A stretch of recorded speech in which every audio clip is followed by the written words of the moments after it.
पीछे आपको इस बात की सूचना प्राप्त हुई, हम सबको भी हुई, कि सरकार ने चुनाव ना कराने का निर्णय ले लिया है। प्राइमा फेसी ऐसा लगता है कि सरकार पूरी तौर पर आने वाले चुनाव को देख करके डरी हुई है। जैसा मैंने अपने संबोधन में कहा कि पिक्चर रिलीज होने से पहले ट्रेलर से डर गई, और इसीलिए आदरणीय गहलोत जी और शिक्षा मंत्री ने तुगलकी फरमान जारी कर करके स्टूडेंट इलेक्शन को रद्द करने का फैसला किया, इस साल ना कराने का फैसला लिया।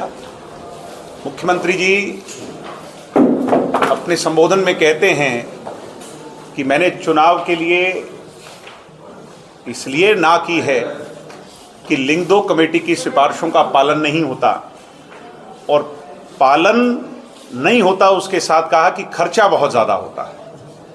मैं मुख्यमंत्री जी से पूछना चाहता हूं कि 3.5-4 वर्षों से, पहले 3 वर्षों के चुनाव तो हुए ही हैं, क्या ऐसा इन 3 वर्षों में नहीं हुआ?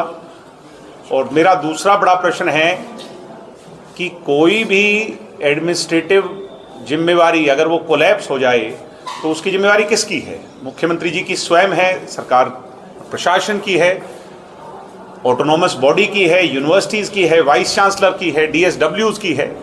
इसका मतलब मुख्यमंत्री जी ने जिन जिन लोगों का चयन करके इन पदों पर जिनको बिठाया है वो सब लोग अपनी जिम्मेवारी से पीछे हट चुके हैं।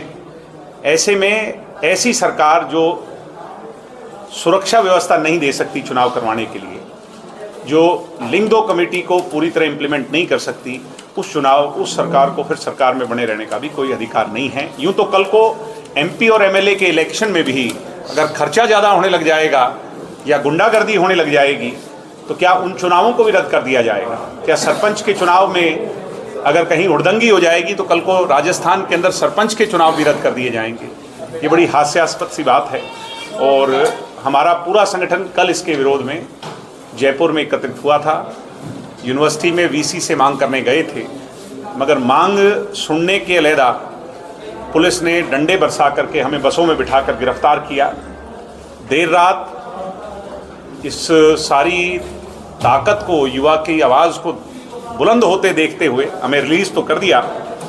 मैं आज कलराज मिश्र जी गवर्नर जो हैं उनसे मिला था, और उन्होंने मुझे वादा दिया है कि वो भी छात्रों के साथ है और चुनाव कराने के लिए हर संभव प्रयास करेंगे। हाई कोर्ट में PIL है, हमें PIL से भी सकारात्मक निर्देश जारी हों माननीय अदालत द्वारा, ऐसी उम्मीद है। और आज तो वैसे रामनिवास जी के लिए यहाँ पे आए थे। आने वाले 14 सितंबर को डॉक्टर अजय सिंह चौटाला जी, हमारी पार्टी के राष्ट्रीय अध्यक्ष, वो यहाँ पे बड़ी सभा को संबोधित करेंगे। और उसके अलहदा 25 सितंबर को किसानों के मसीहा युग पुरुष चौधरी देवीलाल जी का जन्मदिवस मनाते हैं, जन सम्मान दिवस रैली के तौर पर। वो इस वर्ष कुरुक्षेत्र में अपने सीकर में करवाने का फैसला लिया है। सीकर उनकी कर्मभूमि रही है, सीकर से वे सांसद रहे हैं, और राजस्थान के लोगों से उनका बड़ा प्यार रहा है, प्रेम रहा है, संबंध रहा है। और मुझे उम्मीद है कि लाखों लाखों लोग राजस्थान के सीकर में एकत्रित होकर देवता रूपी किसान मसीहा चौधरी देवीलाल जी को नमन करने आए। पूर्णतः उनकी जो ऑर्गेनाइजेशन है, जिसको NSUI कहते हैं, आज वो सभी बड़ी यूनिवर्सिटीज़ में और प्रमुख महाविद्यालयों में बुरी तरह हार रही है। कहीं भी ऐसा समीकरण नहीं बैठ रहा जहां उनकी ऑर्गेनाइजेशन चुनाव जीत रही है। ऐसे में उनको ये डर है, जैसा मैंने कहा, कि बड़े चुनाव से पहले युवा पीढ़ी अपना जनादेश इन चुनावों के माध्यम से जारी कर देगी, और गहलोत साहब की आने वाली जो रातें होंगी वो बहुत कठिन हो जाएंगी। इसलिए वो डरते हैं और इस चुनाव से पीछे हट रहे हैं। ऐसे में लोगों ने अदालत का सहारा लिया, हमने गवर्नर के अधीन आती हैं क्योंकि ये सारी संस्थाएं, हमने उनका सहारा लिया। हमें उम्मीद है कि चुनाव होंगे। सरकार की फ्लैगशिप योजनाएं, सारी योजनाएं ऐसी हैं जिससे कोई वर्ग अछूता नहीं रह जाता। इन तमाम फ्लैगशिप योजना के सामने खड़े होकर कैसे हम अपनी ज़मीन बनाएंगे, कैसे तलाशेंगे, उसको क्या कहना चाहिए? सिर्फ और सिर्फ जो कहते हैं कि खैरात में बांट करके ये लोग वाहवाही लूटना चाहते हैं। मैं कल जयपुर में था और मुख्यमंत्री जी का एक बोर्ड लगा हुआ था कि ऑडियो वीडियो कंटेस्ट में भाग लें और 1 लाख रुपए जीतें। टेलीविज़न चैनल पर तो इस तरह की स्कीम सुनी थी, मगर मुख्यमंत्री के मुंह से ऐसी स्कीम हमने पहली बार सुनी। यानी सरकार के पैसे को ऑडियो वीडियो कॉन्टेस्ट करा करके मुख्यमंत्री अगर कोई बांट रहा है तो ये देश की डेमोक्रेसी और बाबा साहब अम्बेडकर के सपने को ख़त्म करना चाहते हैं। इसलिए निश्चित तौर पर आम जन जो है वो इन जिनको फ्लैगशिप योजना कहते हैं, ये फ्लैगशिप योजना नहीं है, ये सिर्फ और सिर्फ चुनाव में अपना बेड़ा पार करने की योजना है जो लोगों ने पहचाना।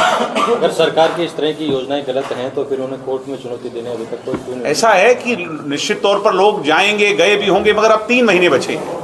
कोई अब उस चीज़ का या कोर्ट के अंदर जाकर के समय जाया करने का कोई इंतजार नहीं कर रहा। अब तो सिर्फ और सिर्फ जनादेश जारी करने का इंतजार है।